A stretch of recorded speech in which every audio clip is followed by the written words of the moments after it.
Thanks for staying with us. Now, criticism is the practice of judging the merits and the faults of something. Criticism is especially beneficial at work because it shows that your managers and peers care about you and want to see you succeed. Receiving feedback, whether it's positive or negative, is a good thing because it just goes to show that your peers are invested in your future and they want to help you learn. Now, the definition of criticism is to express disapproval or literally analyzing something by taking a detailed look at the pros, cons, and merits. So when you tell someone he's lazy, for example, that's criticism, just like when our president called us lazy youths. In my opinion, I think that woke us up all, to act. And that action birthed the NSAS protest. So now back to our question for tonight. Is the Nigerian government, right? Is the Nigerian government open to criticism? This is a question. I really want, when we open our phone lines, for you to tell us, hey, yes, no, why, maybe. Now, please let us hear what you have to say. Remember, you can join the conversation. Send us an SMS or WhatsApp to 081-8038-4663. Of course, we are going to give you the floor. As our guest go anchor now. So do you think the Nigerian government is open to criticism? Do you think the Nigerian government is open to criticism? We know the answer is no. We've seen it happen 3 generations. Absolutely. I mean, I've seen 2 generations, my parents and mine. I've seen our president that was there when I was in Form 1. Yeah, now that my children have finished university, same president, they're not open to criticism. Why do I say this? It's in every single thing. This loan that they claim they want to go get from the, is it International Monetary Fund? IMF. They would find justification for it. But we are saying that the funds that you've taxed us, federal level, state level, what have you done with it? That you now want to put us in debt again. And it's not your generation that will pay. You are buying debt for the next generation over and over again. That one is a major deal for me because there's so many schools that don't have sitting arrangements for children. Absolutely. Leaking roofs, no hospitals. We had an aspirant recently. Spent how many months? 4 months abroad for medical reasons. And you want to be a president? Well, has he come out to declare that he's an aspirant? Well, they're saying it, and you know it's how just speculation. Okay, let's just say allegedly. Yes. Allegedly, he wants to be a president. But even having governed the state for 2 terms, having endorsed the next governors for the next maybe 16 years, and you still can't find a medical facility in Nigeria to serve the purpose that you require. And then you say, not that you haven't heard us say it, not that you haven't heard us complain, but you just turn your deaf ears to us, and they're like, as your guys would say, Ariwaja. It's just the noise of the market. They don't really matter in the scheme of things. They don't like criticism. They don't like confrontation. If you confront them, they shoot you. And they deny that anybody gave the order. I heard yesterday that they were thinking of giving compensation. Why give compensation when there hasn't been an admittance of guilt, of murdering kids? Who are you compensating? Because if I didn't do anything wrong, why am I compensating you? And every time we speak, they say we don't know what we're talking about. Even when the elites speak, the Femi Falanas and what have you, they say we don't know what we're, at least those ones went to school if I didn't go to school. So who then knows what we're talking about that can sit with you? Personally, I feel that if you have the ears of anybody in authority, to the point where you're even dining and whining with them, and you continue to wine and dine with them, take photo ops, and there's no change in their service, you're part of the problem. Okay, on that note, let me move to Isi. So, well, the obvious answer to this question will be no. But I want to ask a question. Have we criticized them right?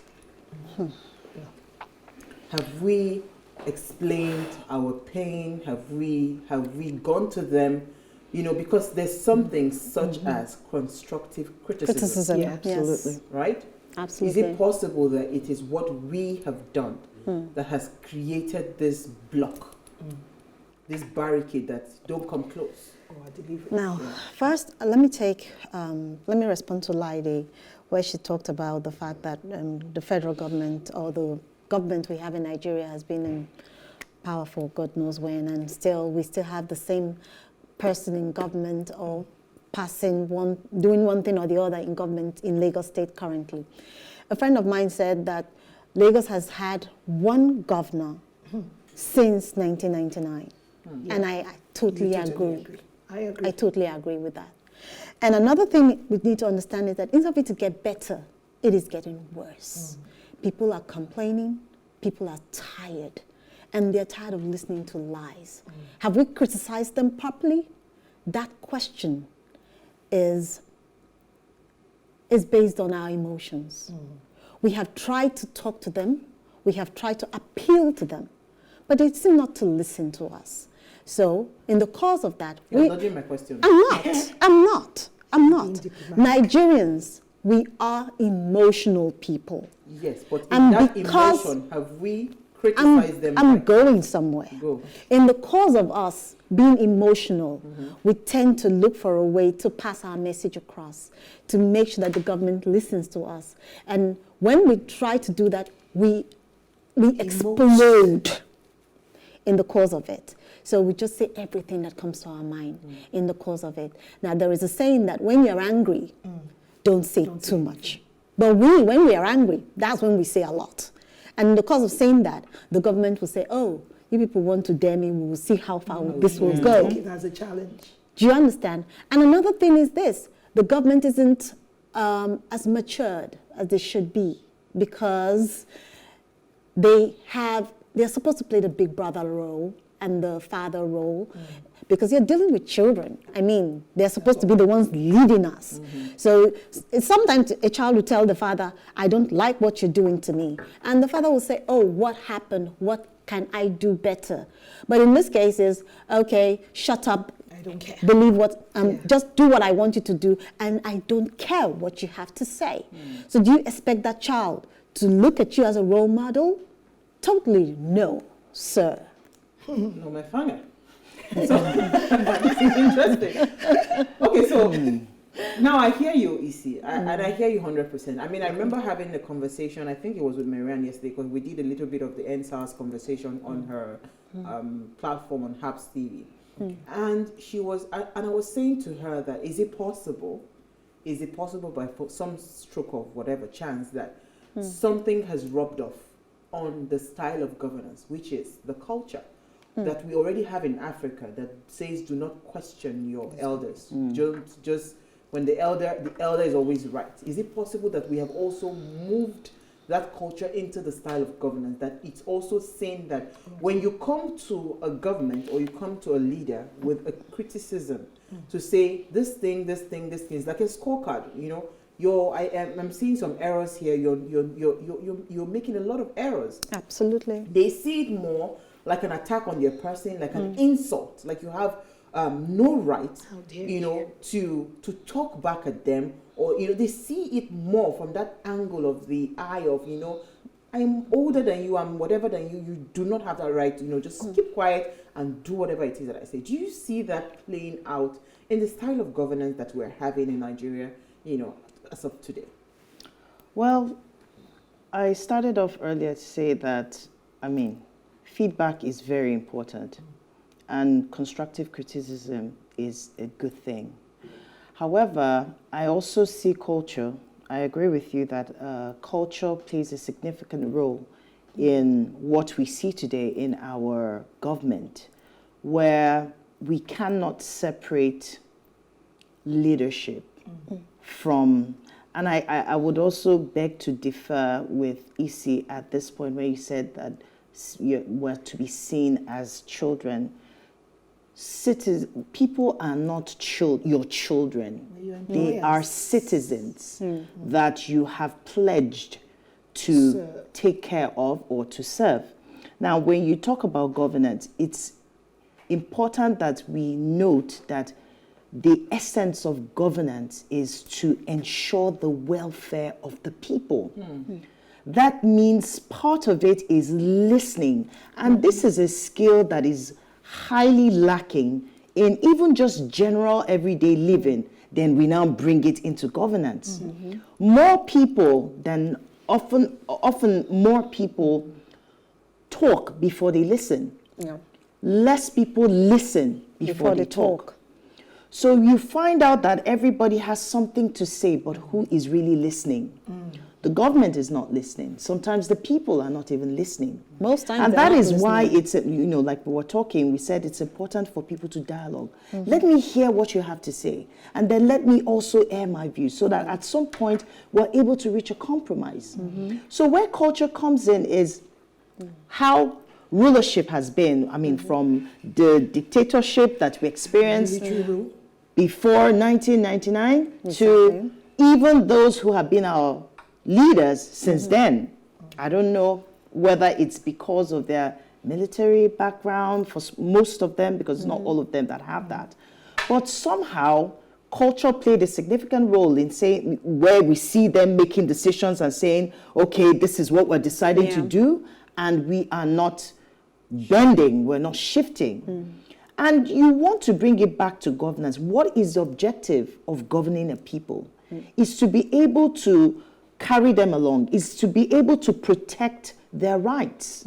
So when these behaviors come to the fore, it is seen or it is perceived to give off the message that the people are not really your objective.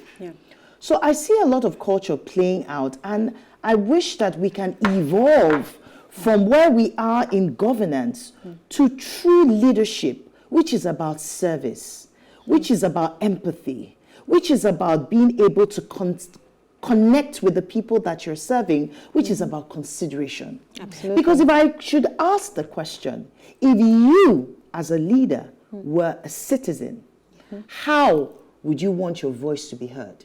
Thank you. Most of the time, we do not see it from the perspective of the other person. And I love when Laide brought it in, the 6 and 9 perspective, because perception is projection. What I see, that's how I'm going to see it. Absolutely. That's the filter I'm going to see things through until I'm able to cross over to the other side to see it from the perspective of the citizen. So leader, how are you seeing things from the perspective of the citizen? Also, it's a dual case. Citizen, how are you also seeing things from the perspective of a leader? They don't see things Leadership at all. is not easy at all. Sometimes the people may not even know what is good for them. Now, it is the responsibility of a leader to be able to, in dialogue, in understanding, with respect, be able to convey Over to you, sir. your opinions in such a way that your followers or your citizens can see the direction that you are taking them. And that's where visionary leadership comes in, where you're able to paint the picture of the kind of future that your citizens are able to desire and see and work towards. You are on fire today. She's speaking of the ideal. But we know we're in the ideal. You know of course, so it will take a process. Let's hold on that, because because I love what I mean. You came in the passing when you said that it seems like here governance seems like leadership seems like you're doing us a favor. That's why you build road and you come and tell us to come and clap for you because you built a road. This is your job you're doing. I love how you address this thing. We're not their children, we're their citizens. And we are the ones that employ them. We are the ones that so you need to serve us. You know what? But you know what? Let's go for a very quick break. When we return, we want to open the phone lines. Today we want to hear what you are saying. We want to hear you. Stay with us. We'll be right back.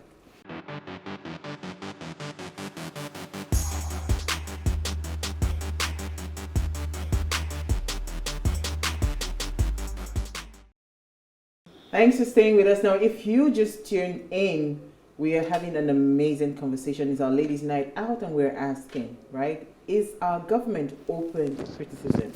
Now, please let us hear what you have to say. Remember, you can join the conversation. Send us an SMS or WhatsApp to 081-803-84663. Now, our phone line is now open. Please, when you call us, turn off the volume of your television set so we can hear ourselves.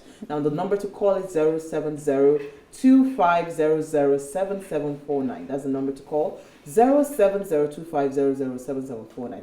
I mean, this has been an interesting conversation, right? I love that angle that, everyone has come out from.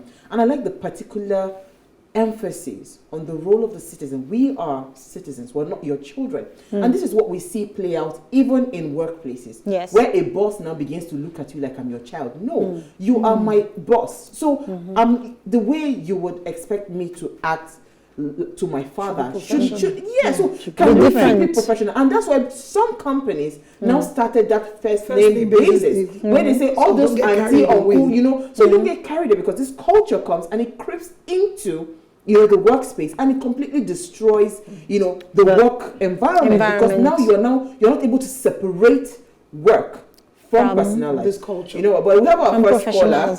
Yes. Peter from Benin. Oh, Obota.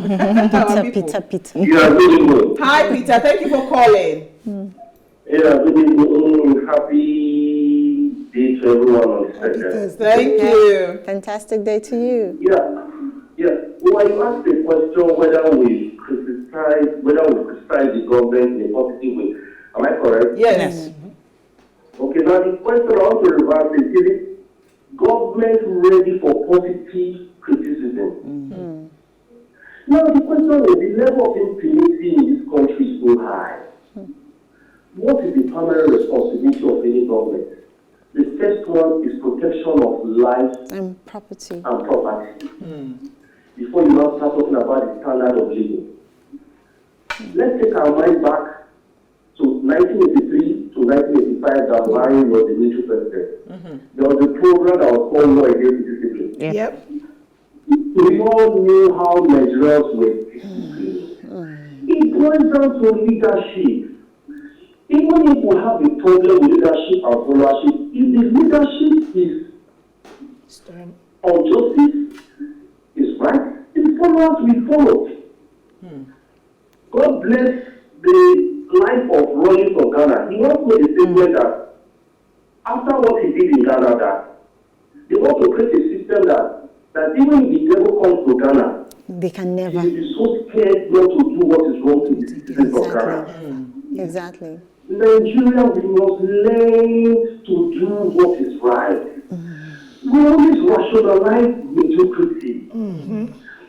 We must be open to positive criticism, like the woman said. Feedback is key for any organization to succeed. Feedback is the foundation that you need to make what is wrong right. Absolutely.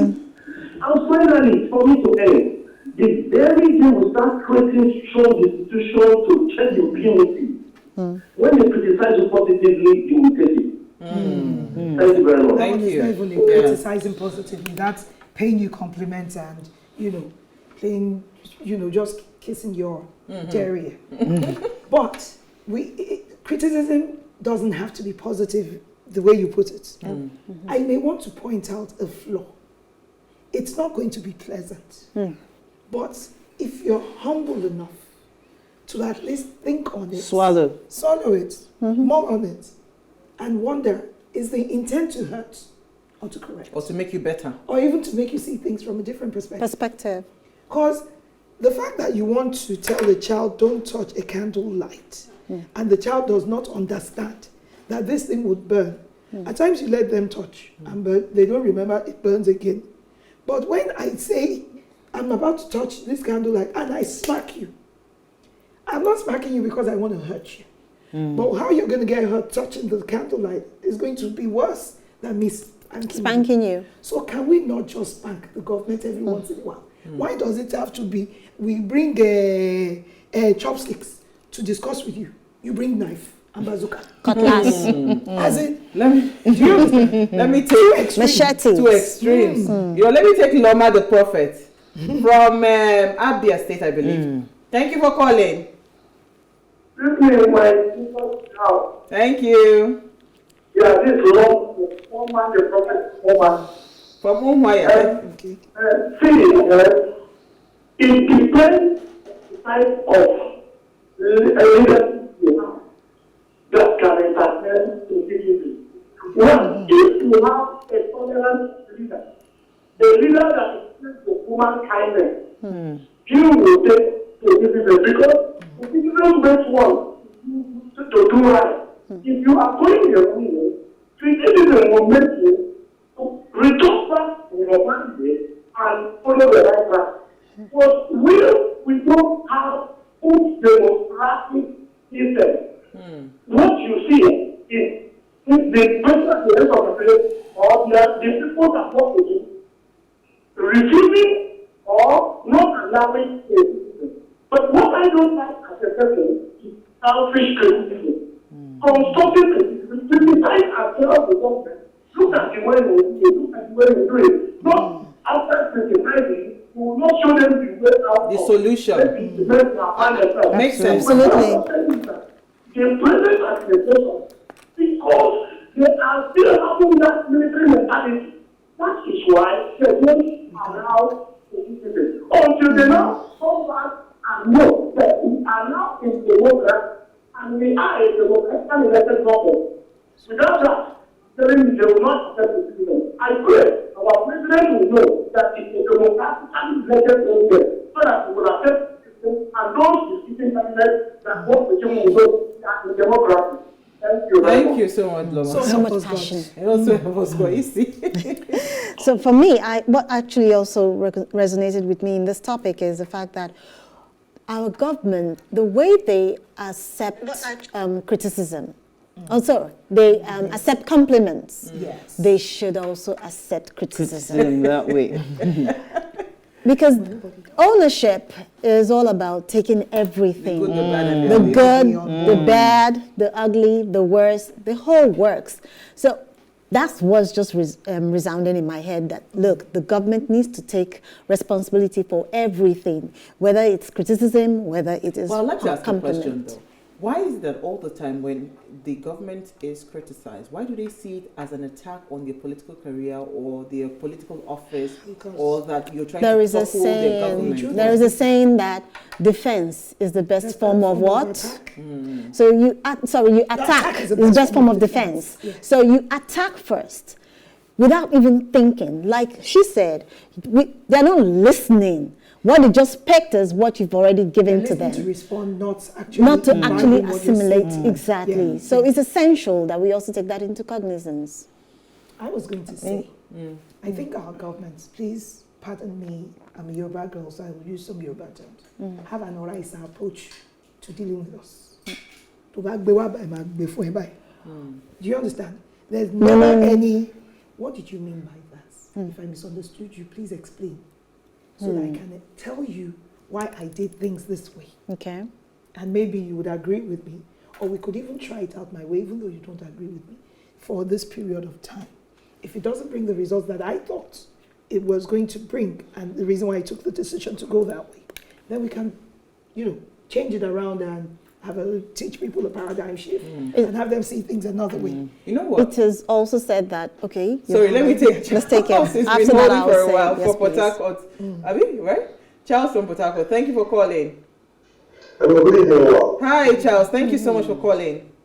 Where is what's her name? Elsie? Uti. Okay. Uti is our home.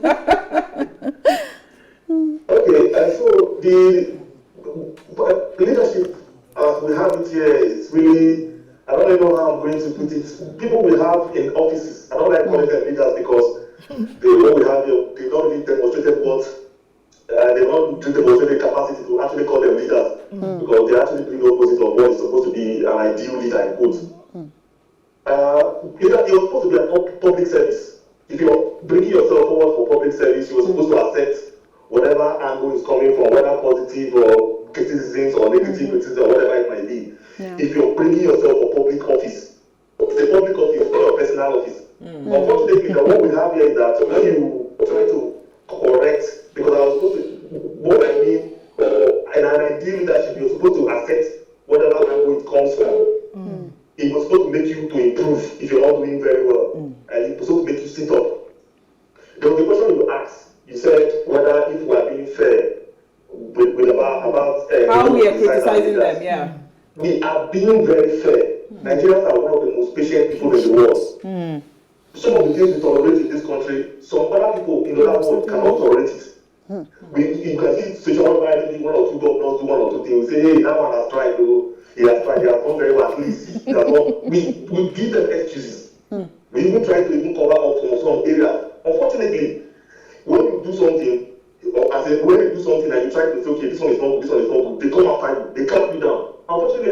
does it try monitoring of environment? It doesn't. Sometimes when I complain about some business, I feel very bad because I know how it happens in another world and how these people take their own thing. Thank you very much. Thank you. May I please- I was going to say something. I need to commend Nigerians because other countries in Africa have gone to war for far less than what we've been through. True. I think the love of agape for fellow man in Nigeria makes us say maybe we shouldn't go to war. But I've said it many times, and I'm not trying to incite violence. A revolution may have to happen for things to be shaken up. But as in what I said, and I say again, Rwanda, Sierra Leone and everything, the things they've gone to war for, and the death and the carnage And not that as has bad happened, as what is we've gone currently through it happening. over, and we've gotten Yes. used to it at this point. And we keep saying, it go better, it go better. You know, nobody wants, like Fela sang in his song, if you say that you want to make a change, and you're worried about your farm, you're worried about your old woman in the house that you're taking care of, and you're worried about, I just begin married, this is not the time for me to stand up for anybody. Who's going to make this change Absolutely. happen? Let me come to Norma, then I'll come back to you, Issy. I've not heard her in a minute. It's a very heavy conversation, right? Yes. Because when I think leadership, and I totally agree with Charles and some of his views this evening. I mean, when I look at the other countries, and this is not me comparing in any form. Do we have a call? Okay. Yes, you do. Sorry, Okay, let's sorry, I'll pause. come back to you. Basi from Port Harcourt, when we open the phone lines, it's actually difficult for us to talk. Thank you, Basi, for calling. Let's hear what you have to say, please. Basi, are you there? You're live. Did we lose him? Okay, Norma, go ahead. Right. So when I see take for example, Biden, when he came in to authority, immediately there were backlashes about things some of the policies about COVID and some of the things that he was already doing. And he received, I mean, of course, when they have press conferences, they are asking you questions about things that you said that you're going to do. How come we've not seen that? And he continued to focus on what was important. He acknowledged the fact that, these questions needed answers. They're valid. And we will continue to give answers as we have results. Yes. Right? So part of a leader, a great leader, is part of the qualities of a great leader is being open-minded. First of all, is an assignment, is not an entitlement. Is not a right. Therefore, if you are pledged to work for people or to make sure that the people that you're responsible for, you're also pledged to be accountable to them. And you have to be open-minded to whatever concerns that they have. You have to listen. I keep reiterating that you have to listen as a leader, because sometimes what you think is good for them may not necessarily be what they want. Okay, so let's bring it home, because we are actually running out of time. That's where you stop. Let's bring it home. Do you see a future, and I'll come to you, Issy, then I'll come back to Lydie, and then Norma will wrap up. Yeah. Do you see a future where there would be a time in this country where we can actually sit, to have a dialogue? But I think I have a call. Ebere, are you there? Just hold that thought. No problem. Go on the question. Ebere, are you there? Thank you for calling. You're live from Imo State. We have a lot of Eastern brothers today. Yeah, good evening. Yeah, go ahead. You're live. Good evening, my sister. Hi. Good evening. Can we compare when Jonathan was in administration? Good Lord, Jonathan. You see the type of position the government has there. People dismantled him, they gave him all sorts of them, they criticized him. I remember our Nigerian government after doing the baccalaureate, they gave him all sorts of them. He accepted it because he loved Nigeria. He accepted it because he wanted to make a game. He accepted it because he wants to turn things around. But if you compare it now with the present administration, you know our present government is not opposite of Jonathan administration. How I wish our president would go away from Jonathan's leadership mind and accept the people so that the government will turn around to become a good government. Thank you very much. Let Nama quickly wrap up. Thank you so much. It cannot end. Nama quickly. Oh, no, it was Isi. No, Isi was Isi, sorry. Isi, I was on please. Isi. So do we see that possibility? I'm looking at it from the perspective of idealism and realism. Now, idealism is on the context that we have an idealistic society where we have good leaders, where we have leaders who listen and pay attention and care about their people. But in realism, which is what we are actually facing, our reality, we have talked about it from different points of view, which is our culture, our traditions, the perspective of the 9 and the 69, the 9 and the sex, basically. And we've also looked at it from the perspective of us, the people, being emotional when we actually express ourselves. So in context, reality is, our reality is that until we as a people whip our leaders to shape by actually holding them accountable when we criticize them. Yes, and holding them accountable and criticizing them in the way or the language, I don't want to use that context, in the way that they would understand. That is when we will have that conversation. Lady is itching to talk. Yes. So you're correct. Yes. As The reality unfortunate as is not it gonna is work. that all the people that represent us, probably possibly all, act like there was a brain chip Taken inserted out. in their minds, where they all lie down, sleep in the same direction. You cannot all see things the same way. I Yes. don't want to believe that everybody that is in government sees us as having spoken the language in a way that wasn't acceptable for them to, it wasn't palatable to their ears. Do you understand? It's a bunch of people. They can't all be thinking the same way. There'll be Absolutely. certain people there thinking, these people have a point, but I'm being stifled. That happens a lot. Yeah. Where you find the one that has a good intention, but he's being stifled. Nigerians also are like the Egyptians, or the Israelites rather, Okay. where they wanted to leave Egypt. They got into the wilderness and they said, oh, Egypt was better when we were coming. There's no government in this country since I was born, 48 years old, that they haven't complained about. It's when they have benefit of hindsight that they will come up with a Jonathan was better than what we're going through now. When Obasanjo was there, Baba goes slow. When Aida was there, and there we are. When every single one they've experienced, they've had a complaint Absolutely. about. But when they now leave, they now say, oh, and it was actually better. That's sense they have to receive, first of all. That's the reality. That's why I mentioned earlier that sometimes the citizens are not even sure of what they they want. want. So that is where a great leader can come in, where you can direct the people in, you can be visionary in such a way that you can direct them in the way that they need to go. Yeah. It's going to be a process of time, and it's going to take people that are willing, people that have a heart for the nation. I'm not sure about the leaders that we have today, but we need to be able to raise people that have a heart for the nation, know where the nation is to be, and will guide the people through that process, bringing that heart them. of leadership is what is critically It's very missing. important. You know what? Let me take our final call. Sorry, Onoche from Kogi State, I believe. Thank you for calling us. Hello. Hi, Good evening. you're live. Thank you for calling. Let's hear what you have to say. Okay. Thank you. Good evening, first time caller to your program. Thank you for calling. Good evening to all of you. Thank you. Okay. Now, I like your theme of whether the government is open to Criticism. criticism.